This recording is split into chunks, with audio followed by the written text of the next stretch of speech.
Yo, what's up, everybody? So, yeah, not surprising this happened. We all saw it coming. Scott Frost has been fired after starting the season 1 and 2. Now, when I had looked at there's an article about the Georgia Southern loss, and I was reading it. They broke it down because it's all about the Sun Belt has been really kicking butt this weekend. With Appalachian State and with Marshall. And I didn't know Georgia Southern was also in the Sun Belt. I was like, oh, okay, that's cool. They had a pretty big weekend. Um, and then there was something at the bottom of the article where they were talking about the next game for Nebraska, and you wouldn't guess who they host. So they host Oklahoma. And I was thinking to myself, look, this guy has one more shot because no one expects him to beat Oklahoma. But I was thinking to myself, look, if he puts on a good show, and if they're competitive, I think they'll consider keeping them around. Like the only thing that will really fire them on the spot if they play the game and they just get hammered by Oklahoma, or they went out there and just didn't really put up much of a fight. But yeah, they went ahead and just got rid of them the week before. They were like, you know what, we're going to lose anyway. You might as well, just go ahead and start from scratch. So let's go ahead get into this article real quick. Nebraska fired Scott Frost on Sunday, one day after 45-42 home loss to Georgia Southern in what had become an untenable situation for the Huskers. Nebraska had been 3-touchdown favorites. Earlier today, I remember Coach Frost informed him we were making a change in leadership of our football program effective immediately. Scott had poured his heart and soul into the Nebraska football program, both as a quarterback and head coach, and I appreciate his work and dedication. Nebraska Vice Chancellor for Athletics, Trev Albert, said in the statement.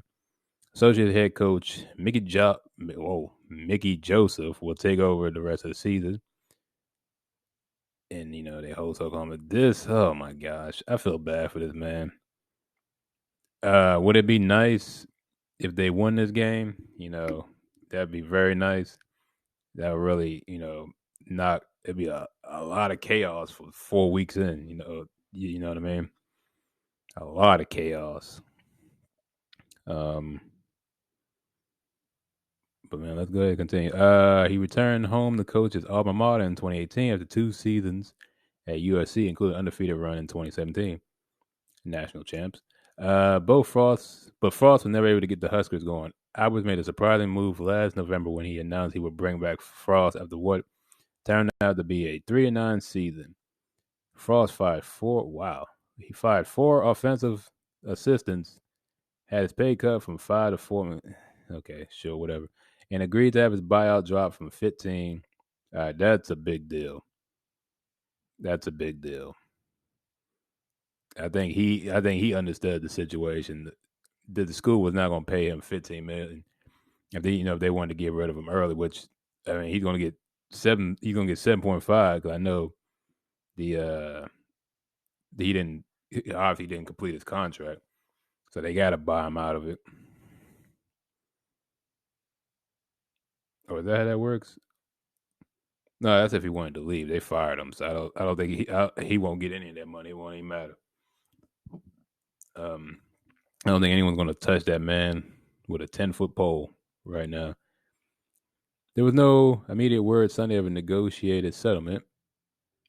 Oh, maybe. Yeah. I mean, I doubt it. I don't. There's no way he can realistically go into that room and argue for that money. Yeah. After Albert gave him one more chance heading into the season to turn around the program, Nebraska the year at this point lost to Northwestern. The loss of Georgia Southern only added to the problem. Frost ends his Nebraska coaching career with a 16-31 mark. So that guy was what is that win percentage? 20 some percent. Is that? Hold on, let me see. So I just found out my computer has a calculator button.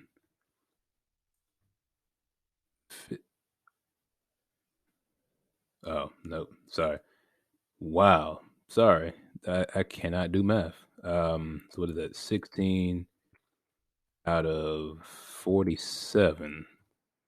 34%. This guy had a 34% win percentage.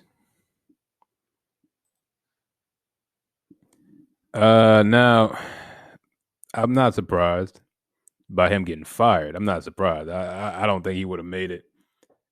Like I said, I think he would have been gone next week anyway, depending on how bad they stunk up the place. But I didn't think they were going to do it. Um, the day after the Georgia Southern loss, I was like, give that man one more chance. You know what I'm saying? Let him see what he can do. Because if he goes out there and puts on a decent performance against Oklahoma, they play with some heart, some passion. They play with some competency. Then I could see keep them around. The problem is it wouldn't matter. This was going to happen anyway because they're struggling now. The Big Ten is not going to get any easier. Um, I mean Northwestern is not a cupcake, but like they can play, but like Northwestern is Northwestern, Nebraska. Just in terms of prestige, that's a game they should have won. I mean, that's why you gotta win. You gotta win football games. You're supposed to win, man. This stuff like this happens because if they had won the game against Northwestern, let me see who did they beat? North Dakota. Okay, I think if they had won that game against Northwestern and then lost this game, I think they would have kept them around because you look at the schedule, they have Indiana, Rutgers, Purdue, Illinois. That they could deal with. Because then you have like the schedule on paper is not all that really that bad. I mean, the bulk of it, other than them ranked opponents, like everyone else is kind of like middle of the pack. You know what I'm saying? Like, could they lose them games? Yeah, all these games could go either way. But I think the athletic department, they would have been more inclined to keep him around if they'd be 2-1. Because then you would look at you would look at it and be like, well, you fired a man, he's 2-1. I mean, even if it's a bad loss, he's 2-1. He started off you above 500 after 3 games. I mean, you can't really. I mean, let's play this out. You know what I'm saying? But 1-2, you got 2 losses.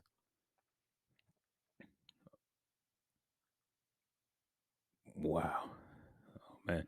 Nah, sorry, you can't see me, but I'm watching the Commanders game. So Travis Etienne had an easy catch for touchdown on 4th and goal, and he just dropped it.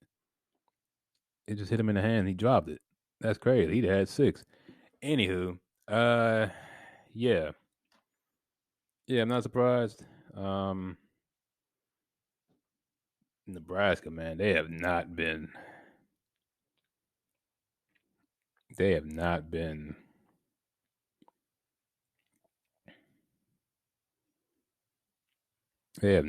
just, like, I can't even get the words out. They have just not been relevant since Indomitian Sue, and that was what 2010.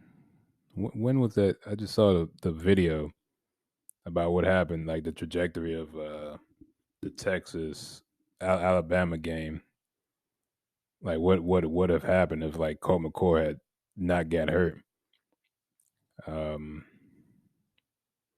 yeah, man, it's been a long time, man. Nebraska has not been even them days with Indomitian Sue though. They still weren't that great of a team. Like I think that year they played Texas.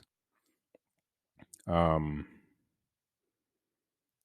I think they finished like 9-3. 9-4. Like they weren't all that good. I mean, Sue was like the marquee player, but I mean, other than that, they haven't been relevant for shoot. They haven't been relevant since the '90s, basically.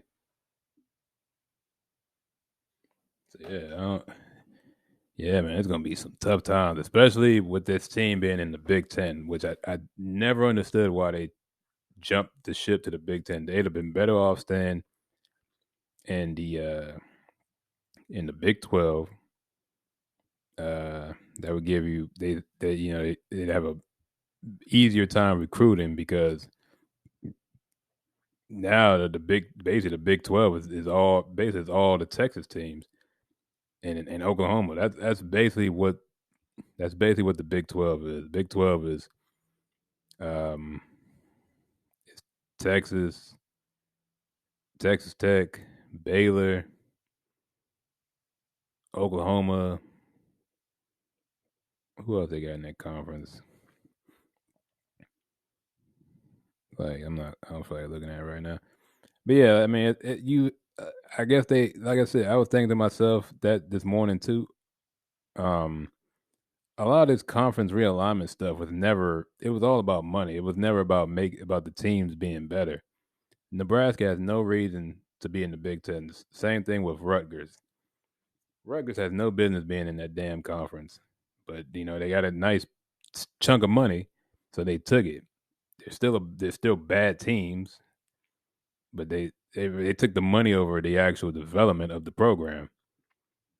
When you move up in conferences, your team's supposed to get better. That's what Appalachian State did. They went from FCS, they went to FBS. I think there was a stat yesterday. Appalachian State since 2014 had 80 wins in that time. So you gotta think about it. Since 2014, it's been 8 years. That means they're averaging 10 wins a season the last 8 years. Like the only other teams I think they said ahead of them was like Clemson. Oh, the big hitters: Clemson, Ohio State, Alabama, Georgia. The very top of college football. They were on the same tier. They were the same tier in terms of wins since 2014. That's what you're supposed to do. You got to make these moves have to make sense. Nebraska's done nothing to prove that this move to the conference made sense. Rutgers was always a bad team. I don't know why they would jump ship. Rutgers, in my opinion, is better off standing. Should have moved to the ACC, and that way it gives you a New York Jersey school in that same area. It also didn't make sense geographically. You got a team that plays in New Jersey that's going all the way to like Michigan and Iowa and Illinois to play games. Granted, I'm from Maryland. Maryland didn't make sense for them to move there either. But at least they proved they've been making some strides to get better players and improve the team to compete in the conference. Because realistically, Maryland is always going to be middle of the pack in that conference. They're never going to get over Ohio State and Michigan, maybe in Michigan State. Hell, even Iowa. I remember that game last year. I went to that game last year when they came to College Park, Iowa, and they beat us like 52-10 or something. Like it wasn't even close. Like I was at the game. Me and my brother, we went to the game, and we left at halftime. Like I mean, it was. I mean, I guess it was a waste of time going to the game, but I mean, I got to hang out with my brother. But the game itself was a waste. Like the section we sat in, it was a blackout game. Never forget. It was a blackout game. It was crazy. It was like I was with number 4. We were both undefeated. We were 4-0, and I was like, all right, let me see what we can get. Let's see what we can do. And the first quarter was all right. It was like 3-0, and it was 10-0. And then to his brother, I don't know what the hell happened to him. It was interception after interception after interception, and defensive mistakes, and the next thing you know, it was like 30 something to it was like 30 something 3, at halftime, and I was like, that whole freaking section that we were sitting in was gone. And I was like, you know what? Yeah, let's go, bro. We sitting around like we. There's no reason to sit around, man. They're not coming back. So we left, and basically, I think Iowa. I think Iowa didn't Iowa go on to play in the Big Ten championship game. I think, and we were like, I already knew after that game we was gonna have a downward season. I think we finished what 6-6, 7-5, or something like that. So I'm like, too I wasn't too shocked by what happened last year. I mean, it was fun. It was fun for 4 weeks, and then reality slapped you in the face. But yeah, anyway, yeah, Scott Frost. I wish you the best, man. Hopefully, you can find something. Hopefully, you can, take you a little break. Recoup. Refocus. And hopefully you find something. Someone out there will, you know, give you another opportunity. You know what I'm saying? Because I don't think being fired from a school doesn't necessarily make you a bad coach. A lot of times, it just makes you a bad fit. Not everyone can. Not everyone was. Not everyone is built to coach a prestige program. You know what I'm saying? Nebraska has prestige going back to like the 70s and 80s.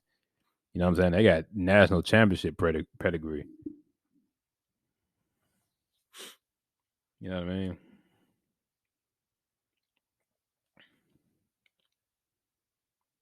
But yeah, we'll see what happens to them going forward. All right, I'm out of here.